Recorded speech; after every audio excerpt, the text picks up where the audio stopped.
अभी एक बहुत बड़ी घटना हुई थी बालाजी मंदिर में। प्रसाद में जानवरों की चर्बी निकलने का मामला सामने आया। आपको डर लग रहा है? जानवर क्यों बोल रहे हैं आप? सीधी बीफ। गौ माता बोली। बीफ का मेंशन किया गया था। जी, ये हिंदू धर्म को नष्ट करने के लिए, उनको भ्रष्ट करने के लिए उनको गौ की चर्बी खिलाई गई। हमें गौ की चर्बी खिला दी गई बालाजी के प्रसाद का नाम लेकर, और हम मौन बैठे।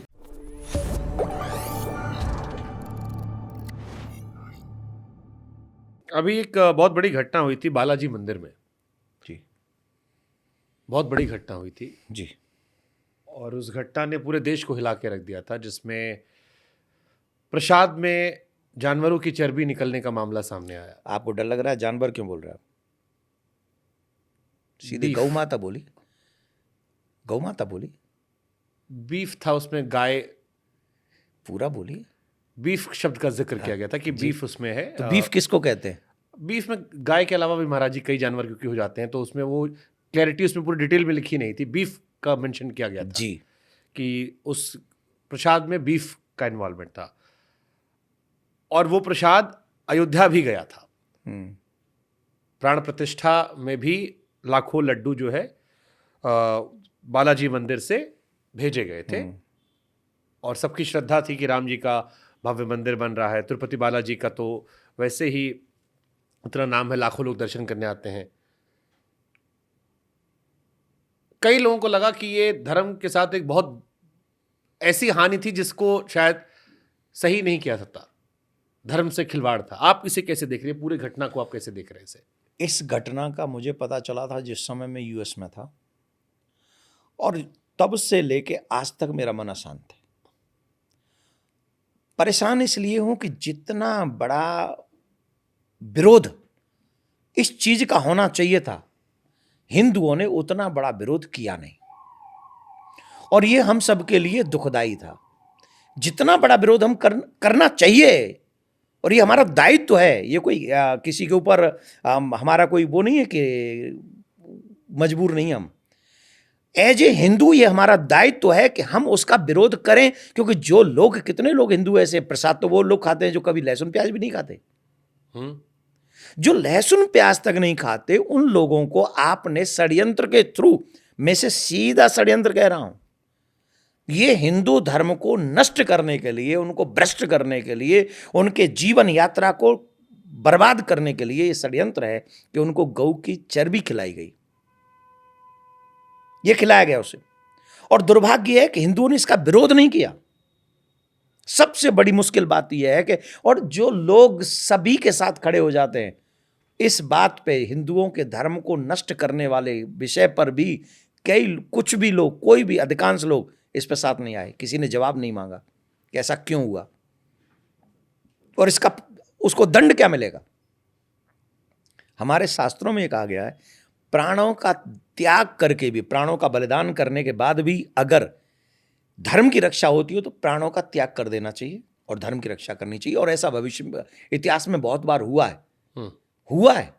आप याद करें कि जब मोरध्वज राजा के पास में भगवान और अर्जुन जाते हैं, तो वो कहते हैं, सिंह बन के जाता है अर्जुन कि मेरा सिंह भूखा है और तुम्हारे इकलौते बेटे का मांस खाएगा। अब गृहस्थ धर्म यह है कि अतिथि की भावना को पूर्ण किया जाए। उन्होंने अपने बेटे के सर पे आरा चलाया। इतिहास तो हमने पढ़ा है, ये कहानी है। किसके लिए? धर्म की रक्षा के लिए, कि मेरे द्वार से कोई अतिथि निराश न चला जाए। इस धर्म की रक्षा में हम लोग कहां पिछड़ गए कि हमें गौ की चर्बी खिला दी गई बालाजी के प्रसाद का नाम लेकर, और हम मौन बैठे। ऐसे व्यक्ति को आजीवन या तो कारावास होना चाहिए, या उस व्यक्ति को फांसी होनी चाहिए, क्योंकि करोड़ों लोगों की हत्या की है उसने इनडायरेक्ट वे में।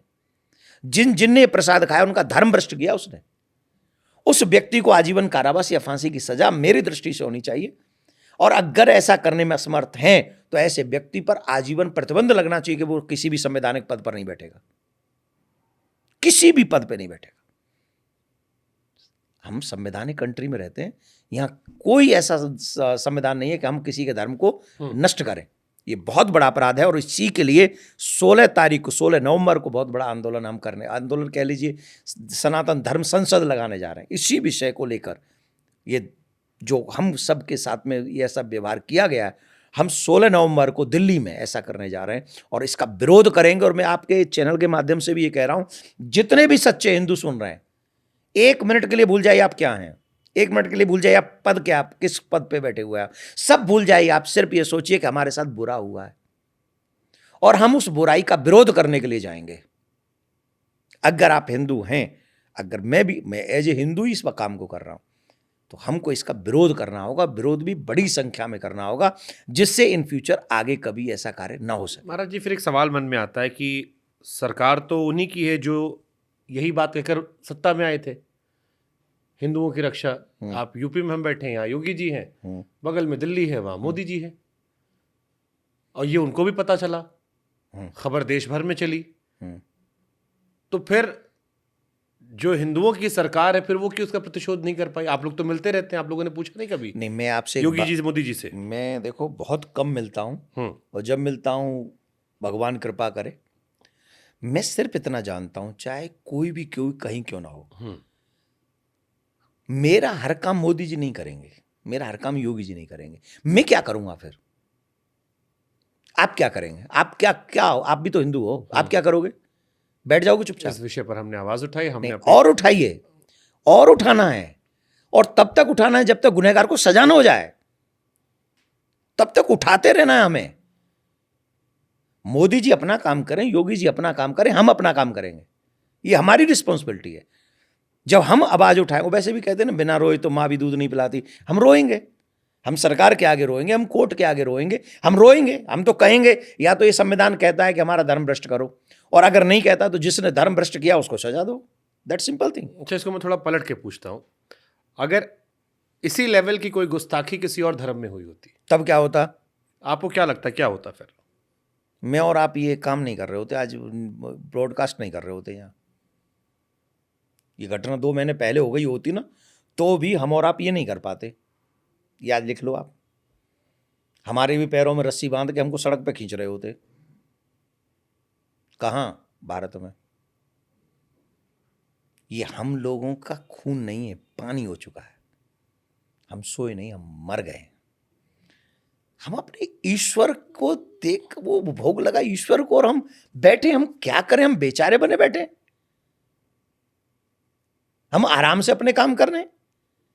आत्मा कैसे शांत रहेगी? कैसे हमको रात में नींद आ जाती होगी? कैसे हमको भूख लग रही होगी? ना मेरे प्यारे, ना हमारे पूर्वजों ने हमें आजाद देश में रखने के लिए फांसी के फंदे पे चढ़े वो लोग। अगर वो हमें आजाद देश दे के गए हैं, तो उस आजाद देश में कम से कम मैं अपने धर्म की तो सुरक्षा कर लूं, कि वो भी करने पूर्वज ही आएंगे दोबारा फांसी पे लटकने के लिए? ना, कुछ काम तो हमको करने पड़ेंगे। सिर्फ खाने कमाने सोने के लिए जीवन नहीं मिला है। हमारे यहाँ कहते हैं धर्मो रक्षति रक्षित। आप धर्म की रक्षा करो, धर्म आपकी रक्षा करेगा। तो अपने धर्म को बचाने के लिए, अपनी बहन बेटियों को बचाने के लिए हमें ये लड़ाई लड़नी पड़ेगी।